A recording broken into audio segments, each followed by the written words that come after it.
저는 참여한국당의 부설정책위원으로서 이름은 산업희망 정책위원회입니다. 주장 이병규입니다. 참고로 말씀드리면 저희가 그 소장님이 아직 없는 상태로 제가 대행을 하고 있습니다. 모시고 싶은 분이 고사하시는 바람에 저희들이 자리를 비워놓고 지금까지 대행 중입니다. 원장님 활동 보고 들으면서 정말 솔직히 말씀드리면 감동을 느꼈고요. 그 다음에 거기에 대해서 또 드리고 싶은 말씀, 또 방금 최 부장님께서 다 하셨다는 생각이 듭니다. 짧게 하겠습니다. 저는 민주정책연구원이 확실하게 그 정체성을 확립한 그런 정당의 모습 중 하나가 아닌가 그런 생각을 했습니다. 저 민주정책연구원 딱 하면은 말씀하신 것처럼 뉴빈이라는 프레임을 넣어둡니다. 이미지가 확실합니다. 아마 내부의 구성원들도 그러지 않으실까. 그로서 발전의 축소이 되는 정체성을 확립하지 않습니다. 생각을 합니다. 저는 조금 다른 각도에서 사실 일반 정책연구소나 여타 그 정당 연구소들이 우리가 뭐 다 하는 얘기입니다만 중요성에 대해서는 뭐 크게 의의를 달지 않으시라고 봅니다. 특히 이제 인물정치에서 정책정당 이런 그 프로그램 정당으로 전환하는 과정에서 정책연구소의 역할, 정당연구소의 역할은 나날이 갈수록 중요해지고 있습니다. 그런데 반해서 사실 우리가 그런 정부가 많이 해야 될 일입니다만 국가에서 지원이라든지 앞당기 이루어져야 할 지원 수준이라든지 그것을 봤을 때는 그 현실과 이상에서는 괴리가 상당히 크다. 그런 어려운 여건 중에서도 민주정책연구원이 같이 앞장서서 기술을 발휘하면서 저희 창작장 연구소 입장에서 굉장히 감사를 드립니다. 어제가 선관위에서 이쪽 정책연구소 지원하는 강사장께서 말씀하시고 앞으로 우리도 브루킹스 연구소나 아니면 독일의 프리드리히 에버트 연구소나 이런 나우만 연구소 같은 그런 정책 연구소를 하고 싶다 그런 비전으로 지원한다 했는데 사실 그러한 나라 저도 그 프리드리히 에버트에서 지원을 받아서 공부한 적이 있습니다만 제 경험에 비춰봐도 여러 수치로 비춰봐도 사실 정책연구소가 처한 현실은 굉장히 열악하다. 그럼에도 불구하고 지난 1년 6개월 동안 그러한 빛나는 어떤 성과를 얻으신 민주정책연구원 다시 한번 축하드리고요. 앞으로 우리나라 정당 정책연구소의 발전을 위해서 하실 일이 않습니다. 항상 응원하고 따라가도록 하겠습니다. 감사합니다.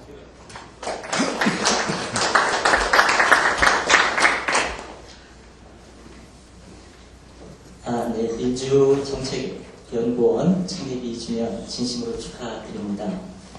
모름지기 축하라는 것은 발전을 위한 것일 텐데요. 발전을 위해서는 때로는 쓴소리도 필요하다라고 생각을 합니다. 민주정책연구원이 지난 2년 동안 해온 모습에 대해서는 저희는 사단법인 민간연구소입니다만 깊은 인상을 받았습니다. 하지만 과연 민주당이 다시 정권을 되찾을 정당으로서 가져야 할 정책 생산에 충실해 왔는가에 대해서는 유감스럽습니다만 회의적입니다. 그리고 또 그런 쓴소리를 제가 드리는 것이 민주당이 앞으로 정권을 되찾는 데도 도움이 된다라는 그런 확신으로 축하의 말씀을 가름하고자 합니다. 좀 더 자세히 말씀을 드린다면 민주주의는 김대중 노무현 정부 10년 동안 발전해 왔습니다. 하지만 경제에서 본다면 그러지 못했다는 게 우리들이 다 알고 있는 사실입니다.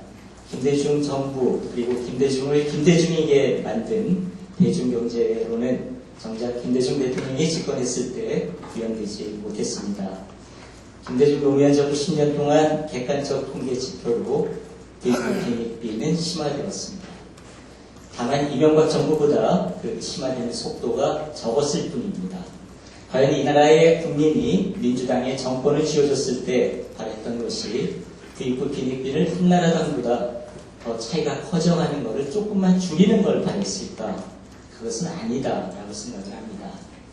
과연 민주당 정부에 그리고 오늘의 민주당의 이명박 정부를 대체할 만한 경제정책이 있는가라는 물음에 저는 잘 보이지 않는다라고 말씀드리고 싶습니다.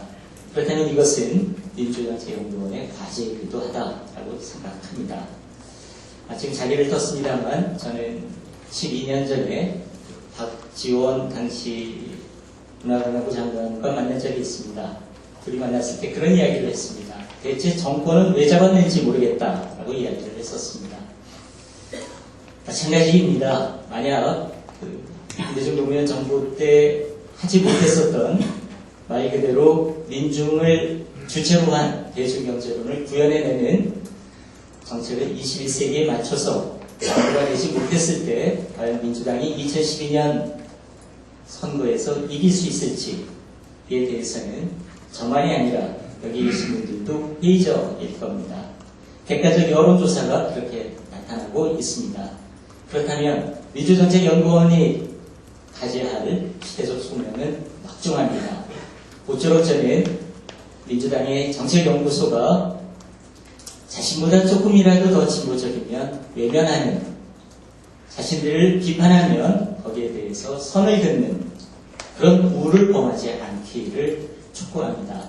아마도 김대중 대통령께서 살아계신다면 그분이 늘 해왔듯이 수혈이라는 것을 강조해왔듯이 아마도 진보 진영에게 귀를 활짝 열어두리라고 생각을 합니다. 과연 오늘 민주당에 그럴 만한 정치 거인이 있는지에 대해서 한번 성찰해 보았으면 합니다. 새로운 사회를 여는 연구원은 물론 민주당에 대해서 지금 비판적입니다. 하지만 분명하게 말씀드리고 싶습니다. 우리가 새사람이 민주당의 정책 노선에 대해서 비판적인 언급을 할 때 그것이 과연 민주당을 망하게 하기 위한 것이겠습니까?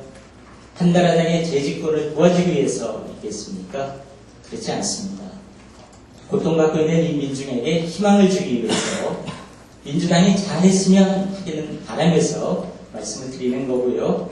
앞으로 이명박 정권의 부익부 빈익빈을 심화시키는 저 정책에 맞서서 민주당이 집권하면 고통받는 국민의 삶이 조금이라도 나아질 것이라는 확신을 주기 위해서 민주정책연구원이 경제정책을 만들어 나가는 길에 새사연의 도움이 필요하다면 저희는 언제든지 어떤 방법으로든지 함께할 용의가 있다는 사실을 밝혀드립니다. 민주정책연구원 창립이 주면 진심으로 축하드리고요. 모쪼록 민주당이 재집권하는 데 자기 역할을 다하기를 기원합니다. 고맙습니다.